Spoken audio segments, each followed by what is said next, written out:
انا منتمي غصب عنك وغصب عن اللي خلفوك، منتمي لهالوطن بدون هدية وبدون رشوة وبدون منصب، لانه اصلا ماليش وطن غيره.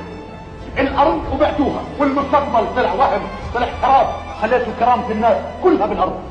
انت منتمي لهالوطن، للي بتهبروه من هالوطن. سووا مصنع، لمين مصنع؟ لوزير سابق. لمين الجامعة هاي ما شاء الله؟ لمسؤول حالي. ماكلين الاخضر واليابس، مسويين هالبلد مزرعة لكم. ما خطرش ببالك انه اولادنا راح يضلوا جعانين، وانه اولادكم راح يحكموا اولادنا ويصيروا وزراء عليهم؟ ما هي بلدنا. الفقير لازم يخلف فقير، والوزير لازم يخلف وزير، والناس دي تنصحوا فينا جوعوا من اجل الوطن. اسمع، انا بقبلش من اي عرس شبعان ينصحني اني اصبر على الجوع.